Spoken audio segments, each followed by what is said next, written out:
구독자 사연 읽어봅시다. 주유총이님 안녕하십니까? 늦었지만 새해 복 많이 받으시고 뜻하시는 모든 일에서 건승하시기를 바랍니다. 원래 이메일은 지난 연말 이벤트 하실 때 보내려고 한 건데 연말에 일상의 분주함으로 인해서 못 보내드렸습니다. 전 주식을 시작한 게 1984년부터입니다. 뭐죠 이거? 이거 오타난 거 아니에요? 어떻게 근데 닉네임을 안 보내주셔서 제가 누군지는 몰라요. 주식을 어떻게 시작한 게 1984년, 제가 태어나기 전부터. 1984 뭔가 그 영화도 있지 않았나? 아무튼 1984부터 시작을 하셨대요. 제가 아마 본 사람 중에 가장 주식을 빨리 시작한 사람이 아닐까. 참으로 오랜 시간 주식과 함께 해왔네요. 학창시절 수업시간에 권유하신 교수님의 말씀과 학교에서 배운 지식이 현실에서 제대로 반영이 되는지 알아보기 위해서 시작한 것이 주식 시작의 이유였습니다. 지나간 시간의 이야기를 다 기술하면 소설 한 편이 나올 것 같아 간단히 요약해서 써보려고 합니다. 그때 주식시장은 지금에 비하면 원시시대 정도 되지 않을까 합니다. 일상적으로 시세를 보는 전광판이라는 것도 없이 커다란 칠판에 20분인가 30분에 한 번씩 증권사 직원이 헤드셋을 끼고 칠판의 가격을 적으면 그 가격을 보고 주식을 매수 매도하던 시절이었습니다. 미쳤다 진짜. 거의 주식시장 초기죠. 한국이 주식시장을 만든 그 초기 시절을 얘기를 지금 하고 계시는 거죠. 그러니까 호가창이 20분인가 30분에 한 번밖에 안 써준다는 거죠. 그때는. 그 다음에 아마도 모든 거래가 수동으로 이루어지다 보니 그때는 이제 HTS라든지 전화로 넣는 것도 없고 했겠죠. 가격이 현재가를 그렇겠네. 맞네. 가격이 지금 현재가를 반영을 못하겠네. 수기로 하니까. 내가 수기로 주문을 접수하고 나서 10초나 20초 뒤에 주문이 접수가 되니까 현재가가 의미가 없겠네. 현재가를 반영하지도 않고 30분마다 한 번씩 알려주는 시스템이었습니다. 그러니까요. 강제적인 단일가 매매네. 그러다가 전산 시스템이 도입이 되고 브라운관 방식의 전광판에 일부 종목만 가격이 실시간으로 표시가 되고 다른 종목의 시세는 증권사 객장의 단말기로만 확인이 가능했습니다. 뭐 일부 종목이라고 하면 초대량 우량주만 쓰여 있었다라고 저는 알고 있습니다. 뭐 삼성전자 이런 것들, 뭐 대우증권 뭐 그런 거겠죠. 그 시절 차트라고 해봐야 지금처럼 막대 그래프가 아닌 그냥 가격의 변동을 선으로 표시한 정도의 자료가 전부였습니다. 와, 그쵸. 이 봉 차트가 도입이 된 지가 사실은 얼마 안 돼요. 실제로. 예전에는 그냥 가격만 이렇게 표시가 돼요. 이렇게 한 줄씩. 이렇게. 이런 느낌으로 그냥 가격만 표시가 되거든요. 답답했겠죠. 하루의 저가랑 하루의 고가가 어딘지를 몰라요. 그냥 지금 현재가 이런 가격이다라는 것만 알고 있는 거죠. 그러다가 우연히 일본에서 차트라는 걸 통해서 시세를 분석해 본다는 얘기를 듣고 주식 차트 분석을 관해 일본 책을 구해서 열심히 차트 공부를 했습니다. 그 시절 컴퓨터가 일반 가정에 보급되기 전이기 때문에 차트를 보기 위해서 몇 개의 관심 종목을 선정을 해서 커다란 모눈 종이에다가 일일이 양봉과 음봉을 그려가며 매일매일 차트 공부를 했습니다. 미쳤다. 남들이 차트라는 걸 보기 전에는 그렇게 투자를 했던 것이 운이 좋았던 것인지 어쨌는지 수익은 괜찮은 편이었습니다. 처음 주식 차트로 시작을 해서인지 차트에 관계된 책은 일본 서적이고 미국 서적이고 간에 안 본 것이 없이 공부를 했습니다. 차트를 공부하는 모임도 만들어서 주식 공부를 했습니다.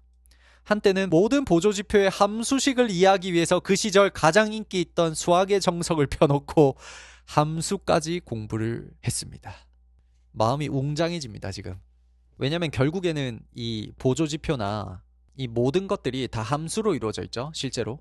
그렇기 때문에 함수 자체를 공부를 해서 보조지표를 이해하기 위해서 했다. 왜냐면 이 당시에는 보조지표가 아마 몇 개가 없었을 거예요. 알려진 것도 몇 개가 없었고 그게 HTS라든지 그쪽에 반영이 되기까지도 시간이 꽤 걸렸을 거라고요.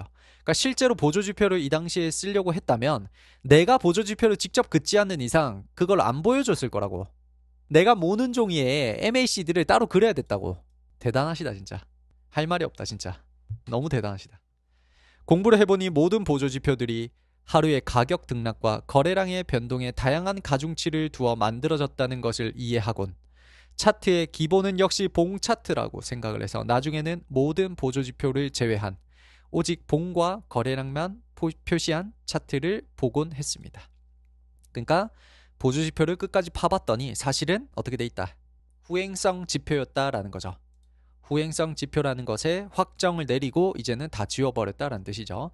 물론 지금도 제가 보는 차트에는 봉과 거래량, 이평선 3개 정도만 존재합니다. 물론 한때는 가치 투자를 공부하기도 했고 주식은 역시 심리 싸움이라고 생각을 해서 심리학 공부를 하기도 했습니다. 그런 과정 때문인지 주식의 꽃이라는 템버거 10배 수익이 나는 종목도 여러 종목이 있었고 서너 배 수익을 낸 것은 부지기수였습니다. 물론 그 반대의 경우도 있었지요. 3배 수익이 난 종목을 붙잡고 있다가 50% 손실로 매도했던 뼈아픈 기억도 있습니다. 그러니까 아마도 테마주겠죠. 실적 관련해서는 보통 이렇게는 잘 안 되니까 테마주를 건드렸다가 플러스 300%까지 갔다가 마이너스 50%에서 매도를 했겠죠. 그때 이제 테마 보는 눈이 없었든지 아니면 아직도 재료가 살아있다라고 해서 길게 끌고 갔겠죠. 그래도 어찌어찌 40년이 넘게 주식과 인연을 이어오고 있고 단 하루도 주식 공부를 안 한 날은 없었던 것 같습니다. 얘기가 너무나 길었습니다만 주주님의 영상을 처음 접했던 그때쯤 몰빵한 어떤 종목에 상상하기 어려운 손실을 보곤 제 투자 방식에 회의가 들었던 때였기에 새로운 투자법을 찾던 저에게 주주님의 영상은 신선하기만 했지만 기존의 저의 방식과 너무나 달라 하기 어려웠습니다. 아마도 그때 제가 손실을 보지 않았더라면 주주님의 영상을 안 봤을 가능성도 있겠습니다. 처음 이곳에 주주님의 영상을 보고는 저런 투자 방식이 있다고? 재료도 차트를 통해서 해석해낼 수 있다는 아집을 갖고 있던 저에게는 이해하기 어려운 방식이었습니다. 저랑 반대로 해석을 하고 계셨네요. 그러니까 이런 거죠. 재료 이전에 차트가 있다 라고 이제 생각을 하신 것 같아요. 물론 뭐 어느 정도 맞는 말이죠. 차트가 먼저 움직이는 것도 있으니까. 저게 될까? 음봉의 주식을 산다고 음봉에 베팅을 할 수 있을까? 그동안 저의 방식은 양봉의 주식을 사고 추세 돌파라든지 이평선 돌파라든지 그리고 양봉에 사서 음봉에 파는 방식이었습니다. 해서 거부감도 많았고 의심도 많았습니다. 하지만 주주님이 꾸준히 수익을 내시는 것을 보고 저도 조금씩 따라하기 시작했습니다. 주주님처럼 과감히 음봉에 사들어가지는 못하지만 조금씩 소량으로 주주님 매매를 따라하기 시작했습니다. 물론 시행착오도 많았습니다. 추세, 지지, 저항을 기본으로 깔고 투자하던 저에게는 주주님의 방식은 어쩌면 그와 정반대의 투자법이니 제가 적응하기 어렵습니다. 그래도 한번 부딪혀보자는 생각에 주주님의 방식을 따라해보기 시작했습니다. 조금씩 따라해보기 시작했습니다. 처음에는 10종목 정도 주주님 방식대로 조금씩 매수해서 약간의 수익이 나면 팔아버리긴 했지만 그런 경험이 쌓이니 점점 더 주주님의 매매법에 확신이 생겼습니다. 그러다 매매의 성공률이 올라가고 주주님이 말씀하신 것처럼 주주님 방식대로 매수해서 물리더라도 반드시 빠져나올 기회를 준다는 것을 보곤 확신이 생겨서 과감히 투자를 해보기 시작하곤 한 종목에 대량으로 투자해보기도 했습니다. 물론 종목은 주주님이 급등조마카세에서 말씀해주신 종목도 참고했지만 제 나름대로 재료를 보고 종목을 분석하고 음봉에 모아가기 시작했습니다. 그렇게 해서 처음 사서 모은 종목이 바로 피롭틱스입니다. 축하드립니다. 한 20% 수익이 났을 때 전량 매도할 생각이었는데 마침 그날 밤 급등조마카세에서 유리기판 관련주를 소개해 주시는 것을 보고는 좀 더 길게 끌고 가보자라고 생각을 했습니다. 피롭틱스는 오늘 매도로 매매를 끝냈습니다. 이 종목이 앞으로 어찌 움직인지 한번 살펴보기 위해서 100주만 남겨두고 다 팔았습니다. 그래서 주주님 덕분에 과분한 수익을 냈습니다.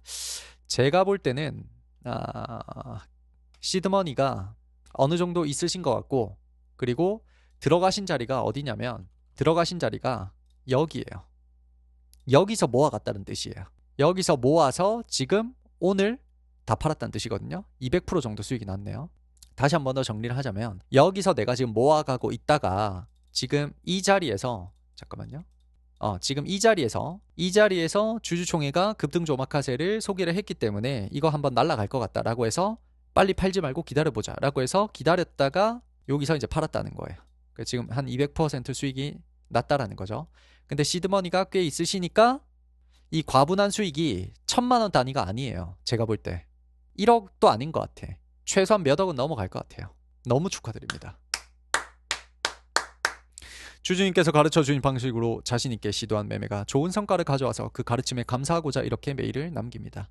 몇 억 벌었으면 진짜 매일 남길 법하다 맞죠? 너무 감사해서 자면서도 손가락이 움직이겠다. 매일 쓰려고. 주주총회 매일 드립니다. 뭐 이렇게. 그 다음에 수익을 떠나서 주식을 오랫동안 해오면서 요즘처럼 편하게 매매한 적이 없습니다. 오를 때 매수하고 내릴 때 매도한다라는 것이 항상 저는 불안했고 업무 시간에도 시세 움직임에 신경 쓰느라 일을 제대로 못할 때도 많았는데 지금은 내릴 때 매수하고 오를 때 매도하니 이렇게 마음이 편하고 업무에 집중을 할 수가 있습니다. 그쵸? 직장인들은 이렇게 매매를 할 수밖에 없다라고 한 2천만 번 얘기를 했어요. 이렇게 해야만 한다라고 하는 거예요. 이해되나요? 이렇게 매매를 해야만 한다. 누가? 직장인들은. 단타시는 분들은 뭐 신경 쓸 건 없지만 그 한 가지를 바꾸니 주식이 일이 편하고 좋은 것을, 이렇게 재미있는 것을 그동안 왜 몰랐을까? 40년 만에 깨달으셨네요. 그 오랫동안 주식을 공부하면서도 왜 이런 투자 방식을 몰랐을까 후회가 되기도 합니다. 조금 더 일찍 이런 투자 방식을 알았더라면 제 매매가 좀 더 수월해지지 않았을까 합니다. 이제 마지막입니다. 지금은 피롭틱스에 이을 두 번째 매매를 위해서 음봉에서 물량을 모아가고 있습니다. 자, 한마디 좀 해드리자면 종목 좀요. 가끔은 예전의 투자 방식이 되살아나 오르는 주식을 따라가고 싶은 욕망이 꿈틀댈 때도 있습니다. 하지만 꾹꾹 그 욕망을 눌러가며 주주님에게 배운 대로 매매하기 위해서 애를 쓰고 있습니다. 아직은 서툴지만 이렇게 노력하다 보면 주주님의 말씀대로 하산할 날이 올지도 모르겠지요. 제가 주주님의 가르침을 제대로 소화하고 있는지는 모르겠지만 주식을 보유하던, 주식을 매도하던, 주식에 물려있던 이렇게 편하게 매매를 한 적이 없습니다. 진짜 되게 편해지셨나 보다. 이거 지금 한 3번 나왔나요? 이 말이? 제가 주식 인생 40년 동안 이렇게 편하게 매매한 적이 없다라는 말이 지금 한 4-5번 나온 것 같은데 진짜 편해지셨나 보다. 그 한 가지만으로도 주주님의 매매법은 대단한 가치가 있고 소중한 것이라는 생각을 거듭하게 되는 요즘입니다. 그동안 가르침에 다시 한번 머리 숙여 감사드리며 변화무쌍한 날씨에 건강 유념하시길 바랍니다. 감사합니다. 헤헤 감사합니다. 3억 수익을 휘날리면서 박수 한번 드릴까요? 아우 축하드립니다. 일단 나이가 되게 많으시겠죠? 제가 산 날보다 2배는 더 사셨지 않았을까라고 감히 추측을 해봅니다. 나이는 말씀해 주시지 않았지만 가늠해보면 아마 70대쯤 되는 걸로 보이시네요. 최소한 1984부터 주식을 하셨다면 이때 아마 30대였다면 그랬겠죠? 60대나 70대쯤 될 걸로 보입니다. 그리고 여러 가지 기법들과 여러 가지 공부들을 많이 하셨고 뭐 나름대로의 기법도 있었지만 사실은 불안했다. 내 나름대로의 기법이 사실은 올라갈 때 사서 더 올라가는 거를 먹으려고 했던 그런 기법이었다는 거죠. 돌파 매매라든지 뭐 그런 것들이죠. 근데 그런 걸 하고 있으면서도 스스로가 너무 불안했고 너무 힘들었고 이게 맞을까? 끊임없이 40년 동안 스스로를 의심했겠죠. 근데 그게 이제 한순간에 어떤 관점의 변화로 인해서 이렇게 편한 게 있었구나. 이렇게도 매매를 할 수 있구나. 이렇게 하면 내 일도 하고 돈도 벌고 꽉 먹고 알 먹고 인데 왜 내가 지금까지 올라가는 애들을 따라가려고 했을까? 였겠죠. 그랬겠죠. 그래서 큰 깨달음을 얻으시고 그대로 매매 적용을 하면서 5억을 버셨겠죠. 5억은 그냥 제 생각이에요. 시드머니가 많으셨으니까 200%면 그래도 뭐 2억치 3억치를 들어가셨다면 5억 6억이 수익이 나셨을 것 같고 뭐 1억에서 2억 정도 들어갔다 하더라도 3억에서 4억 정도 수익이 나셨겠죠. 최소한 지금 200%라니까. 아무튼 축하드립니다. 지금 오늘 사연은 좀 특별한 것 같아요. 지금까지 받은 사연들보다도 좀 더 우리가 알지 못했던 주식의 역사를 좀 알 수 있는 좀 되게 특이한 구독자 사연이었던 것 같아요. 닉네임을 안 써주셔가지고 제가 따로 뭔가 불러드리지는 못하겠네요. 오늘 오셨다면 얘기 한번 해주시면 제가 닉네임 한번 불러드리겠습니다. 닉네임 밝히기 싫으시면 저한테 메일로 보내주세요. 닉네임 뭐뭐입니다 이렇게. 아무튼 축하드립니다. 우리도 더 잘해야 되겠죠? 오늘부터 수학의 정석 파러 갑니다. 수학의 정석 파가지고 안 됐다고 했잖아요. 여기서 수학의 정석이 의미가 없었다라고 결론을 지었잖아요. 지금부터 수학의 정석 공부하러 가면 안 되죠. 여기 안 됐다고 돼 있으니까 수학의 정석이 의미가 없었다. 그게 보조지표가 다 의미가 없었다. 지금 거꾸로 공부하면 안 돼요. 수학의 정석 사러 가면 안 돼요. 그건 홍성대 씨만 배불려주는 그런 거죠. 상산고 아세요? 상산고? 상산고등학교 이사장이 이제 홍성대, 전주에 있죠. 서울대학교를 가장 많이 배출하는 학교 중 하나다. 맞죠? 아주 명문고죠. 명문고 중에 명문고죠. 제가 중학교 때 전교 1등이 상산고등학교를 갔어요. 되게 부러웠어요, 저는. 뭔가 전교 1등을 해서 우리나라 최고의 고등학교를 간다라는 게 되게 부러웠어요. 그래서 그 친구가 되게 똑똑했어요. 진짜 똑똑한 애였는데 연대 경영인가? 고대 경영인가? 가가지고 뭐 지금 직장인 되고 있습니다. 돈은 주주총회가 동창들 중에 압도적인 결국 이 얘기하려고 지금 상산고등학교 얘기를 꺼냈네. 보니까 상산고등학교 안 가도 돈은 제가 더 많이 벌어요. 빌드업 지렸죠. 여기까지 해서 오늘 라이브 마무리 하도록 하겠습니다. 너무 고생하셨어요.